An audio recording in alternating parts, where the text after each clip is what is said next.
Hello, my dear friends. We are sitting on my bed right now, and today is Wednesday, and you know what that means. I get to read a section of the book for you for about 10 minutes. This book I received in the mail a while ago, and I'm reading it now. It's called A Soul is Calling, Scott Bishop, and I have read the first not prequel, what is it called, prefix or something, or prologue, I don't know why I say prefix, but it's like before the actual story. So let me start in chapter 1. September 29th, 2011. So it begins. Jet Airways flight number 247, with service to Brussels, would like to welcome everyone flying with us this afternoon. In just a few moments, we'll begin the boarding procedure. We'll be accepting business class passengers, families with small children, and those with special needs first. Sitting in Terminal B of Newark's Liberty International Airport, elbows on my legs, my hands cradling my head, I was questioning the conviction in my actions, wanting to erase everything that has happened. My problem was I had encountered so much, and the more I encountered, the harder it was to convince myself that it was just my imagination. Just imagination. Along the way, there had been a number of occurrences, some so authentic and so tangible, and that they had forever anchored me into the other reality many people won't admit to. No matter how hard I tried, no matter how much I wanted, I couldn't dismiss my experiences as fantasy. They had happened. They had been real. There was no disputing them. And, by extension, there was no denying a hidden realm inhabited by non-physical entities. Energetic beings often referred to as spirits. People may think communicating with the other side is cool. I suppose in some respects that's true. When I reach beyond our physical world and into the spirit realm, I'm able to see, hear, know, and feel, and occasionally, in my dreams, taste. My capacity to engage the energetic, to speak with those on the other side, and for the other side to speak with me, has however had its downtime. It's not too late, I thought to myself. I could still go home if I want to. And that's what has ancient said? You don't have to do this.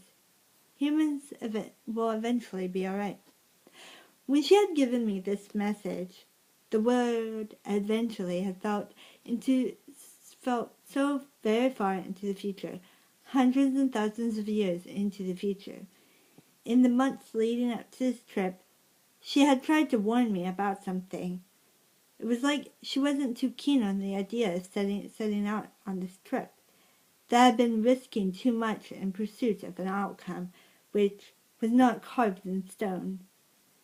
I didn't understand her message then, and I didn't understand it now.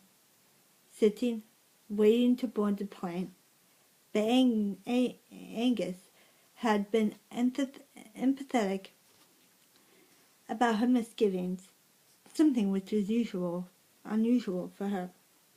3 nights ago, she pounced against my bedroom wall so hard the whole room shook, and last night, when she knocked on my bedroom door, there was an extreme sense of urgency behind it. Both times my heart skipped so many beats, it took several minutes before I calmed down enough to fall back to sleep. Envision, lie in bed, drifting towards dream time, when out of the blue, the whole room shakes or door sounds like it's being busted off its hinges. relieved when the spirit behind the commotion has been Angie's, and wanted to know what message she had for me. But each time I tried connecting with her afterwards, the silence of my own thoughts was all that returned. This wasn't the first time she had tried to warn me. Several months ago, when her warnings began, I was lying in my bed when she sounded a smoke alarm. The smoke alarm in the apartment didn't go off. That I had disconnected years ago because it had a habit of going off when I didn't want it to. But that's what she used to get my attention. The annoying, high-pitched blare of a smoke alarm. The sound rocked me so hard that the instant it came, I bolted clear out from under the covers. It practically gave me a heart attack. It took me a few moments to collect myself, but once I had felt Angie's energy attached to the sound, the fright passed by me. This was unlike her, though. She usually retorted to a gnat knocking to tell me when she had a message for me, or to simply let me know she was around. It was a trait of her I found enduring, something I missed when long periods would go by without her hither come to knocking. There was something about hearing her presence this way, that was comforting. When she sounded off the alarm, I knew she had something important to tell me. If only I could connect with her, which was never a guarantee. A couple of nights after the incident, I had heard the smoke alarm. I did make the connection with her and asked what message she had for me. And that's when she had said, "You don't have to do this. Humans will eventually be alright." Zone 3. Zone 3. We would like to welcome all passengers sitting in Zone 3, 2, and 1 to board at this time. I got up from my seat, grabbed my day pack, and slung it over my shoulder. It was stuffed with my bundle and everything else I needed for the next 30 hours plus until I reached Kathmandu. When I stand in the boarding line as the flight attendant checked in the 20 or so passengers ahead of me before letting them through the gate. There was one zone left to call, so most of the travelers on the flight's manifest would find their seats and space for their carry-on luggage before I even boarded. Shifting my weight from one foot to the other, hanging in the balance between nervousness and excitement, I was a mix of contradicting emotions, trying to hide them the best I could. That was a challenge because the churning in my stomach was getting the better of me. I was worried whether there was going to be space for my day pack in the overhead compartment above my seat. The last thing I wanted was to have to pack it somewhere far down the aisle, or worse, have it stowed in the airplane's cargo hold. Either way, that would mean my bundle and I would be apart for the long flight, and I was very protective of my bundle. As far as the prayer stick was concerned, I had little choice except to pack it away in my duffel bag with my clothes. It's where I thought it would be safest.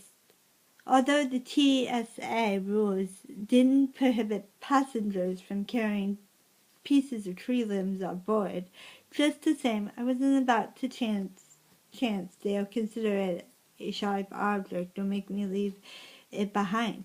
The stick was too important. It was one of the reasons why I needed to get to the great mountain. I just hoped it remained invisible to security and was waiting for me once I got to the hotel in Kathmandu. And the gifts I was bringing to the great mountain, along with the spring of stage, were carefully wrapped and have found a place inside my day pack. But they weren't the kinds of items to attract attention, just questions and odd looks. And that's just it